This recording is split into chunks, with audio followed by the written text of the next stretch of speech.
Hello, and you're very welcome back to our TG4 All-Ireland Championship preview programme. I'm joined again here by Clean O'Connor. Before we get started on the Intermediate Championship, we're going to have a look forward to the Junior Championship, which takes place again this weekend. This is round 2 of the Junior Championship. There's a couple of interesting games here. Cliona, I suppose we're looking at the Junior Championship and the results that have gone in the past in the last round. Carlow surprised some people with a win over London. This weekend they play Lancashire. That win over London was something of a bolt from the blue. Yeah, London have a very strong team. Like Hannah Nuno playing, Lisa Cafferty played for Mayo. So on paper, again, London very strong, and Carlow had to travel away, so they travelled over to England and got a win over there. So it says a lot for the quality of the Carlow team. You'd also wonder, did London take their eye off the ball? So we'll see that this week, because they have to play Kilkenny, I think, who also won their first game. So actually the junior games this weekend are quite going to be quite close, I'd say. So Carlow play Lancashire in that first game. It's at 1:30 at Fina Training Ground in Carlow. I'm sure the Carlow will be looking for a big crowd to come out behind them. That game will all but seal their progress from the group stage. The other game in the Junior Championship on Saturday, you've also already mentioned London. Somewhat surprised to see them lose. They're on their travels now this weekend. They go to Kilkenny. Really nice to see Kilkenny back in the Championship first of all. Yeah, it's great to have them back. Obviously you want every county playing Championship football, so brilliant to have Kilkenny back in the fold, and brilliant for them to win their first game, get off to a winning start, get a bit of momentum. They beat Lancashire, as I said, last weekend, so London will be a tough test for them, but they should be full of confidence now after their first win. Yeah, and that game is on in Callan. It's on Saturday. That's at 2 o'clock. Kilkenny versus London, and then just sticking with the Junior Championship, we're moving on to Sunday. Fromagh versus Antrim. Unlike the other two fixtures, these two know each other very well. Where do you see the winners coming from there? Well, I suppose if you look back over the last couple of months, Fermanagh and Antrim, they would have played in the league, they would have played in the Ulster Championship, so they do know each other quite well, and to date Fermanagh have come out on top. So Fermanagh would be strong contenders, I think, for this Junior Championship anyway. So I would say that Fermanagh should be expected to win quite convincingly this weekend. We expect a tight game there. Two neighbours that know each other so well. They've played a lot this year. Fermanagh have had the upper hand. I'm sure Antrim will be determined to change that. That game is at 2 o'clock on Sunday. It's in St. Pat's in Donagh in Fermanagh. So we're going to change our focus now over to the Intermediate Championship, and I think it's fair to say, Cliona, we've got a couple of brilliant games to look forward to here. Starting on Saturday, it's out in Kinnity in Offaly at 1:30. It's the meeting of Meath and Clare. Meath, the Leinster champions. Clare, who've been progressing quite well. Cliona, am I right in saying that Meath are something of a surprise package? Yeah, I suppose this one's a bit unknown, Derek, because as you said, Meath are Leinster Championships champions, beat a very good Wexford team, probably unexpectedly on the day, to be honest, for the neutral spectator. So I suppose the question we all have, was that a one-hit wonder with Meath, or are they the real deal? Are they contenders? Because if they can beat teams of the calibre of that Wexford team, they are contenders in this Intermediate Championship. But I suppose they are unknown. We're waiting to see what game number 2 brings when it comes to them. Unknown and maybe a bit inexperienced. Now that's certainly not something that you'd say about a Clare team who reached the All-Ireland final last year. Yeah, I mean, Clare put out Tipp last year in the Championship, and Tipp are an exceptional football team, so they're in a stronger position when it comes to experience-wise and probably ambition. They played Tipp in the Munster final, a narrow defeat, so you would say that Clare potentially are in a stronger position this weekend, just mainly because we don't know that much about Meath yet. But with Clare, I mean, you're looking the likes of Niamh O'Sullivan, their captain at full forward. With Meath. With Meath, yeah. So you're looking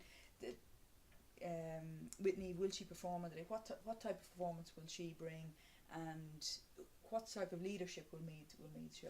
And that's a key matchup that you picked out earlier on. Niamh, the Meath captain, and she'll be up against the Clare captain, Laurie Ryan. Yeah, and Laurie, you talk about Clare's experience. Laurie has a good history even outside of Clare with her time in Ewell, which she, and college football these days is very, very competitive and tough. So So I think that Larry Ryan, Niamh O'Sullivan will be a key battle for anybody to watch.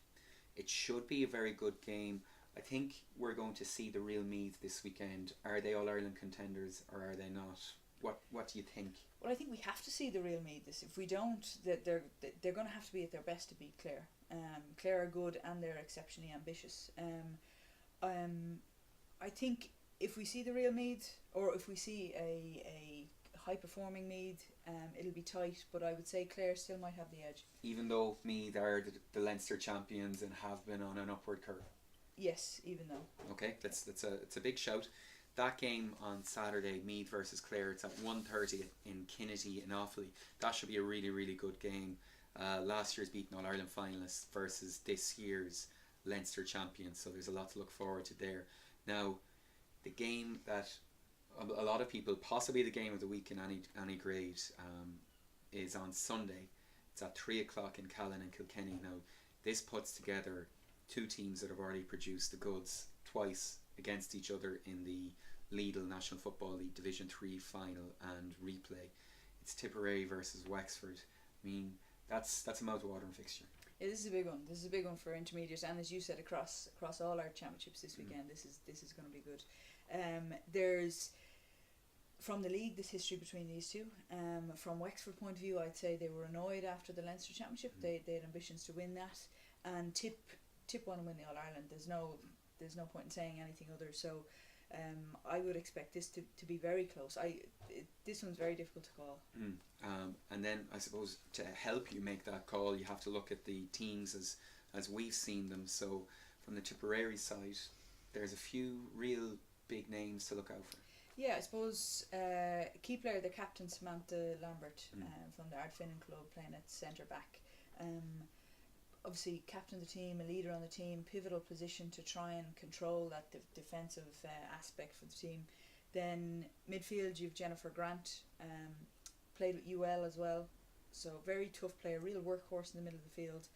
And key players then in the half forward line, Mairead Marcy and Aisling Maloney. So you sort of have a young and an old thing going on there. Mairead, very experienced, but probably I don't think we've seen the best of her this season. I think we're waiting to see what she can produce, because she's exceptional when she's playing at her best. And then Aisling Maloney, who's on her way through and is tipped to be one of the next big stars in ladies football. So seeing what they can do at the weekend will be important. Has Mairead maybe taken a bit of a backseat to Aisling Maloney so far? I think so. I think Aisling has kind of been getting the headlines, but often a younger player like that needs that experience around her in challenging games, and you know, there is a balance. You need both, in my opinion, on a football field.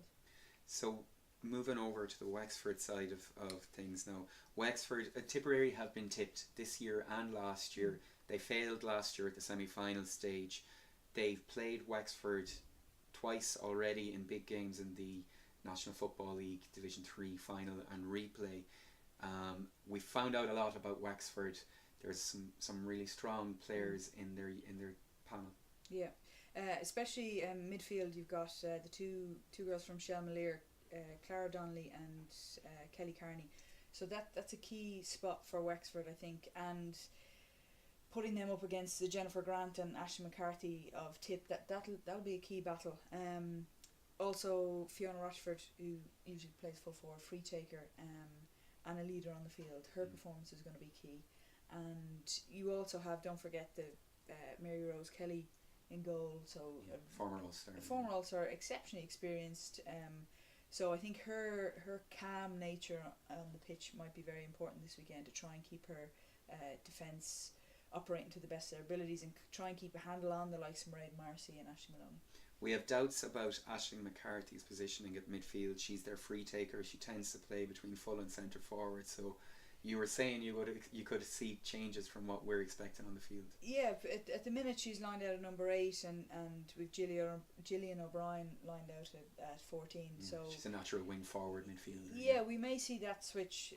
Who knows, or it may start like that depending how the game goes. But I wouldn't be surprised if we see Aisling in the full forward position, or closer to goal at least. And strength and depth is often key here. Wexford have Bernie Breen on the line, so that could be a game changer again.